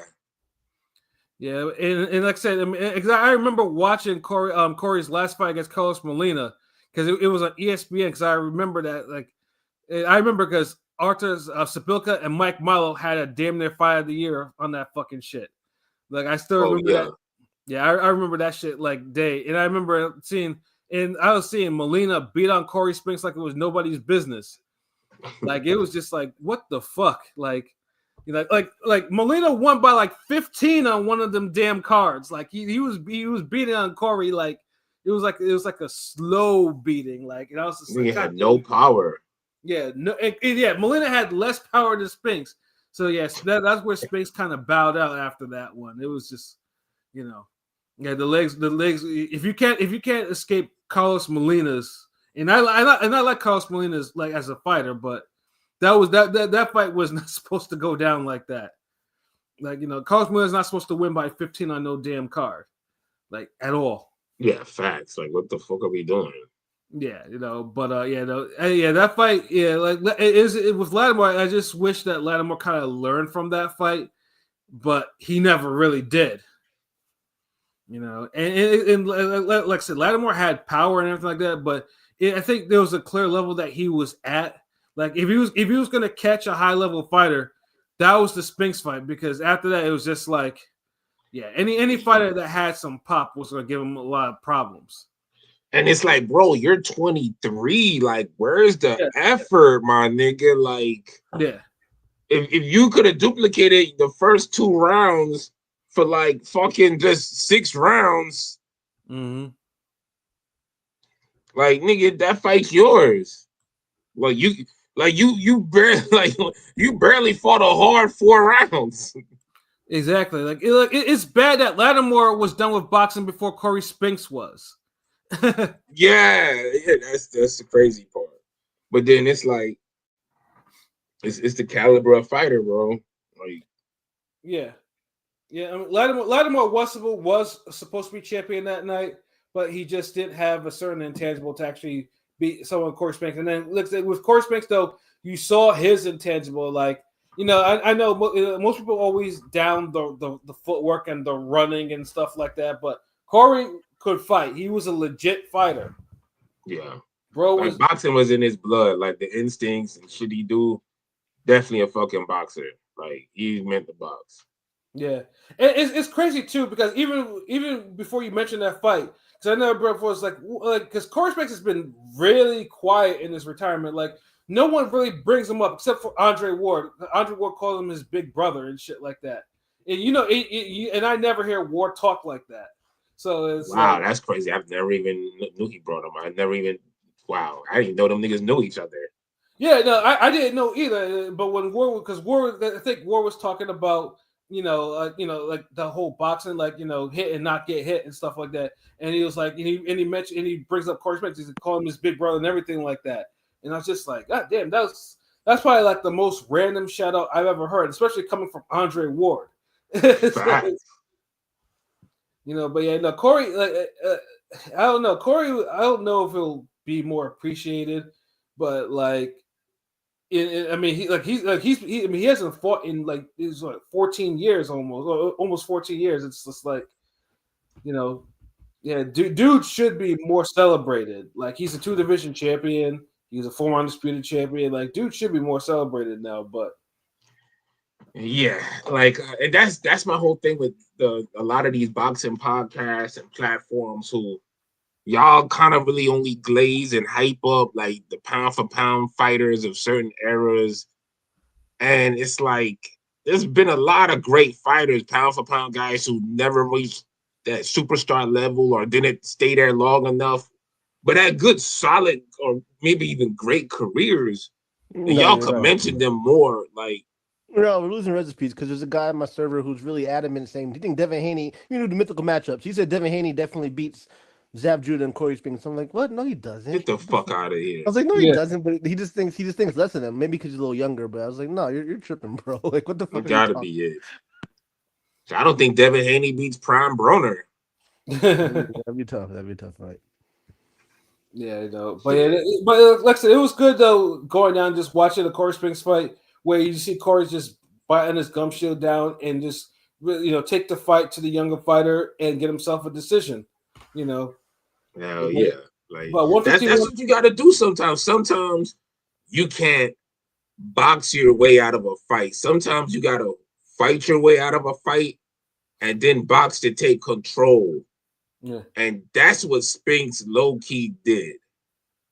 Yeah. And that's what some of these younger fighters can actually do today. Like, Facts. take the fight to your opponent and try that, don't need to look pretty or anything like that. Take the fight to you and actually try to, so there's no bullshit robberies.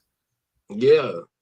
I don't even remember looking at the punch stats in that fight. Like, yeah. But I knew it was a good work rate for both guys.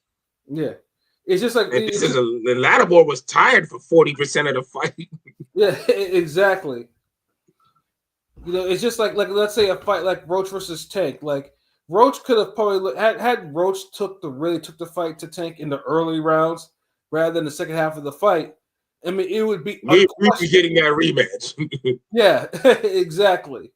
Jake Paul, who like. Yeah, and that's what it is. Like, honestly, I think that's what really all this point like stems from. It's just like niggas gotta know when to bite down and go at it, bro. Like all this being cool with averaging 200 to 400 punches in a 12-round fight, you should be ashamed of yourself if you're in your physical prime. Right. Especially if you're under you're younger than fucking 30 years old. Yeah. Like let's see, when you see two sloppy heavyweights, like you see Ariola and fucking Kalinacki go out and throw 900 fucking punches and they're landing about 33% of them shits, and you can't even do the fucking same. Come on, like that doesn't look good. And that's why dudes like Chris Ariola could damn have careers in multiple damn eras and shit. Exactly. Like, cause it's not only just fucking winning the fights, it's also looking good in the losses too. Yeah. Building your brand, your name. So, motherfuckers remember the more good fights people remember you from, the more your name lives on. Right. So it's like you could put niggas in movies and TV shows and podcasts and all that shit, and you kind of give a damn because, okay, this man has some good fights. You see, MMA does that all the time.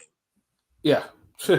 Niggas who ain't even champions are like known fucking people with opinions that we're supposed to give a damn about. Facts. Whereas boxing, you'll have niggas who become a world champion and then they go out losing and then they end their career and they fade off into the sunset. Right. It's a shame too because I hope one day that Cory Spinks can actually kind of help St. Louis boxing actually like get it back to where it was before when they used to kind of churn out some talent, him and Kevin Cunningham. But because look, I mean, because Cory Spinks is on IG, like he be chilling, you know what I'm saying? Like, I mean, he looks almost the same. Like, I mean, he looks like, you know, he's not too far from his fighting weight. He has a little gray in his beard and shit like that. But, you know, dude, like, seems like he's living like a really good, happy life, though. But I really want to see any boxing related shit on his page. No, I mean, he just looked retired, like boxing. I mean, he goes to boxing conventions, like you see him with Duran and shit like that. But that's like the extent of it. Oh, okay, word. Just the belt shit, like, all right, okay. Yeah. Meanwhile, Lattimore, I can't find not a damn thing. Like he had a Twitter page, but he hadn't tweeted nothing since 2014. So it's just like, and I think the tweet was like he was glad that the American heavyweights was back in 2014. God damn. Yeah, I don't know what that nigga was watching though, but yeah, I couldn't find nothing. Like I couldn't find nothing on his. That's the thing with boxing, like, and that's one thing I'll say the UFC knows how to do. It kind of over maximizes everybody, like, like it creates almost somebody's out of nobodies, if that makes sense. And I'm not trying to be disrespectful, but maybe I am. Fuck it.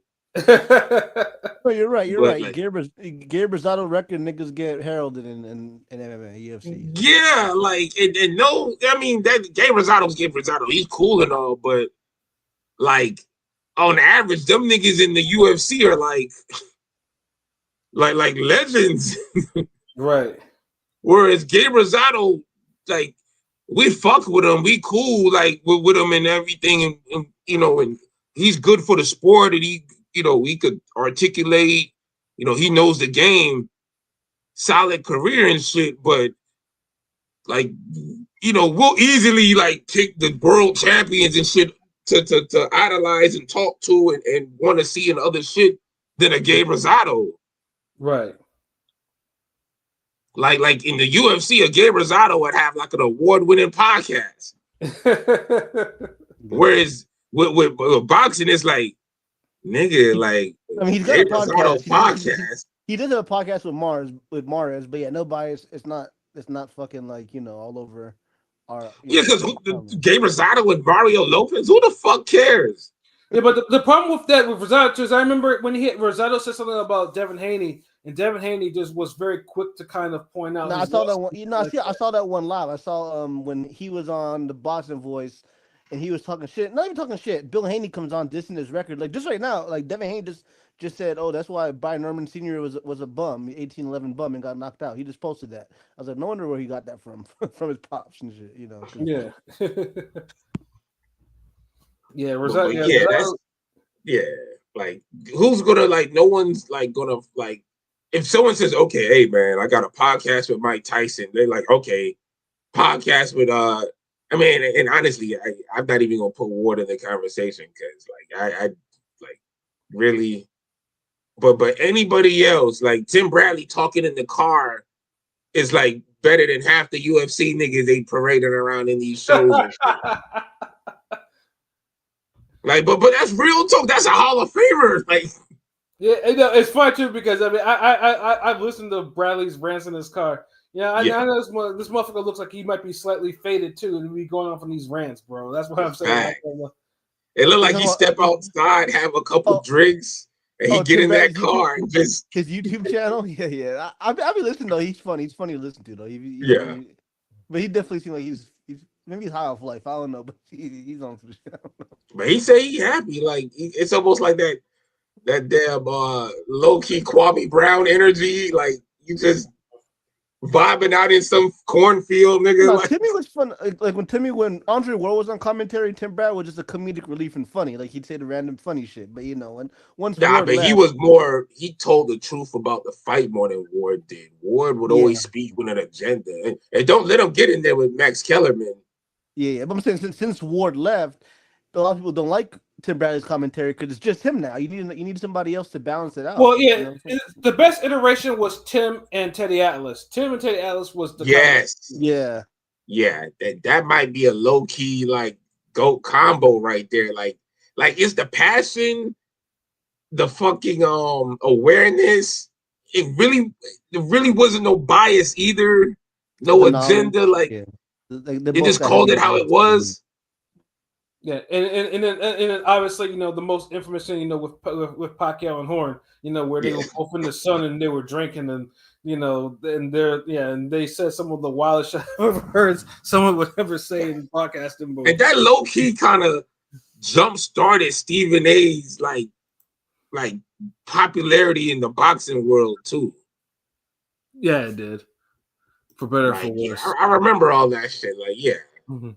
But yeah, I fuck with Tim Bradley. But yeah, that's the difference. I just wish boxing had more of a network or platform in general where guys like were more Gabe Rosados, and not even Gabe Rosados, but the Cory Spinkses, the unheralded or the less remembered champions or pound for pound guys. I wish Paul Williams was around. I know his situation, but I feel like a few years ago he was kind of out and about, Paul Williams, but now you don't hear a peep from him anymore.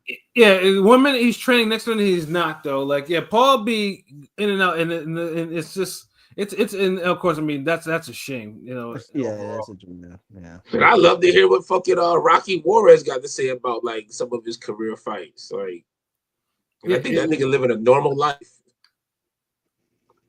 And that's why Forgotten Phase exists.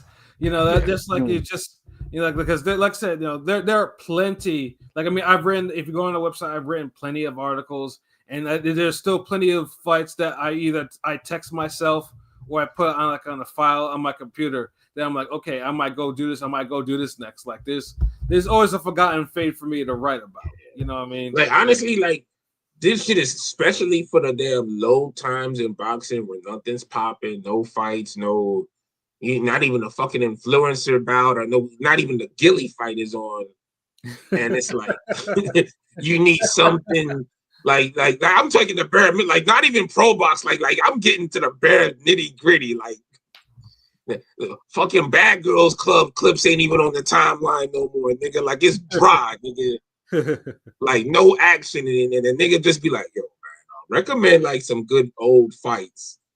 And I hate how niggas just run for like the guaranteed, the crowd pleasers, the ones it's like, yo, like the nigga asked for some fights and y'all say Hagler Hearns, like, nigga.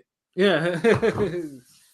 Y'all say Tyson Holyfield, like, nigga, like Barbara Morales, like, come on, bro. Golovkin Triple G, like, nigga, like, I mean, Canelo Triple G, like, nigga, really? Yeah. Like, throw some different joints out there, like there's some other joints. Even if it's a famous fighter, don't throw their most famous fight, like, right. You know what I mean? A nigga want to say like, yo, give me a good Floyd fight. I'm be like, all right, yo, chop Corley. Yeah. I ain't gonna be like, well, yeah, Shane Mosley, like, nigga. You feel me? I feel you. First Castillo fight. Yeah, I mean, niggas say, yo, give me a good Devin Haney fight. I say, okay, the JoJo Diaz fight. Like, you ain't always gotta pick the damn the career making fight type shit. Like, nah. Right. So yeah, but that's why the fuck Forgotten Fades and to you other boxing platforms niggas with like names like yo, man, like this shit y'all need to really be bigging up, man, cause and even like the boxers, cause it's like, one of these days you might be on this motherfucker. Right. You might be a Forgotten Fade. So always show that respect for the ones that already did it, man. So that's all I got to really say about this episode. Like, it's a dope concept. Glad we did it. And it's great first fight to start this shit. Yep, and then there'll definitely be more, whether it's an old Forgotten Fade, or or something that comes up, randomly in our other conversations, though. But yeah, there will be more fades, Forgotten Fades. But yeah, no, I think we come to the end of our show. Does anyone have any last minute things before we do you want to say before we get up out of here? Striking Rescue with Tony Jaa. Like y'all got to see that. That's some hard ass like motherfuckers really throwing hands in that bitch. Like definitely had that Ong-Bak energy. Prosecutor with Donnie Yen, Fire. Like if you need some martial art films to watch, like niggas really throwing hands, like yeah, I've been getting my fix on. I think this new show, I think it's on Hulu or maybe Disney Plus One or whatever the fuck it's called. Capoeiras. It's like a little mini series. That's just fire. Like yeah, like it ain't City of God energy, but it's about that life. It's just some solid real shit. Like just with more fighting, it ain't like a gun show. Yeah, see, I mean, for me, obviously, Alien Earth is cooking right now. Twisted Metal, I think, they finished the season up last. Twisted Metal was fire. Fire. That second season, like, it's really in the contention for like GOAT video game series. Like, yo, seriously, like, that shit, it really is. Like the story and the violence. Good lord, Lord, like, that violence, they upped it in this second season, like. But it worked with the story just because honestly, it's been a while since I've seen a video game show or movie where the storyline is just executed in such a way it's just like you're like, God damn. Yeah, you'd have to go like the Sonic to me. Like I think Sonic's the only other. Sonic is up there too. Sonic and maybe Mortal Kombat, the first movie. Yeah. The 90s one. Like those are like maybe the GOAT video game movies or media, like easily. Real quick on that tip, pause. Fucking 50 Cent looking old in his pictures, trying to be Balrog in Street Fighters. Like, yeah, I have no. Yeah, I think it looked 50 in that fucking picture. Yeah, I know you just turned 50. No, it's no pun. Kind of a pun. What word? He that old? Yeah. This year he's really that old. Yeah, he turned 50. I think maybe it's the facial hair, but both pictures I saw, like, goddamn, this nigga looks like visibly older. I mean, I'll say this too: unless 50 gets into actual shape, like 50 is a gym rat. So, but I think 50 has to really look the role of Balrog, But that's just me here and there. Jonathan Majors, like you said in the chat, would have been that's Balrog all day. I don't know how you messed that up. Yeah, or a random Roy out nigga, random 35-year-old Roy nigga that but yeah, Jonathan Majors would have been perfect though too. Not 50. Yeah, the 50. I mean, I get 50. Okay, I was thinking with that. Yeah, and and also I watched Toxic Avenger. Let's just say it's not as great as I thought it would be. And I hate to say that. I knew it. Like I knew that because you told me you was gonna watch it, but then you didn't say nothing else about it. Yeah, like as I'm doing right now, like this is me as I was saying. I'm like this right now as I'm saying that because you know this, but like think about it, like those movies from that universe, they kind of have this ebb and flow where it's like two of them will be good. And then two of them be like mid or one to be bad, and then another one to be fire. But it is whatever the pluses of that movie. It wasn't the Toxic Avenger himself. He was actually he was great. Like the best shit in the movie came from him. He was great. Okay, word. It's I guess it's just if you remember the old school Toxic Avenger movies and this one, the feel was kind of off. But the Toxic Avenger himself, Peter Dinklage. Fucking great. Yeah. So 1 through 10, bro. Because if it's off like that and you do it, it sounds like this was a 5. Like it was a 5. It's a 5. Absolutely. Bro. Oh wow, called it. I'm thinking the Bambi is going to be the one because the clips from the Bambi look fire. And funny too is like I remember I turned it on about 5 minutes in, but I just finished eating heavy, so I kind of took a nap, and by the time I woke up, I was like, fuck. I didn't have time. I have to probably watch it this weekend because I was just like, but that's what I'm saying. Because no, keep going. My bad. I was gonna say like, God damn it, because I really wanted to watch that shit, but I was like, yeah, I have to kind of maybe wait. Maybe I might try to catch it tomorrow. We'll see. But because I was saying like, think about it. Like the first two Winnie the Poohs, fire, good. Mm-hmm. Then it's like what you had, like the Popeyes, which was like. Well, one of them was good. The other one was cool. The other one was okay, yeah, but it was like a 6. Like it had so much more potential than it had. So that's like the mid. I think Piglet. I don't remember if it's from the same universe, but that shit was mid. But it came back strong with the Peter Pan, like almost too strong. Because even if I hate the movie, it's still a good fucking movie. Yeah. But it came back, but then that came out, and then now you're saying fucking Toxic Avenger bullshit, like Well, I mean, Toxic Avenger is gonna be it's gonna be available in other medias by the end of this month anyway. So okay, fuck that. I just want to see the Bambi now, and Nobody too. You said that was good. Yeah, it was. I'm disappointed in Superman. That shit was like a 6. That shit was mid. Yeah, it was too cartoony. Like the Man of Steel was where I was like, okay, this shit worked. Like the Man of Steel was like, this shit was hard. The cartoony shit ain't pissed me off more than Superman just looking mid the whole shit. Like Superman, like to be Superman, he was looking like Cory Spinks in that motherfucker. Like all the leaning back he did in that movie and getting knocked around. I've never seen Superman get beat up so much in my life. Like, yeah, we thank James Gunn for that one because he likes to put in jokes where it probably doesn't need jokes.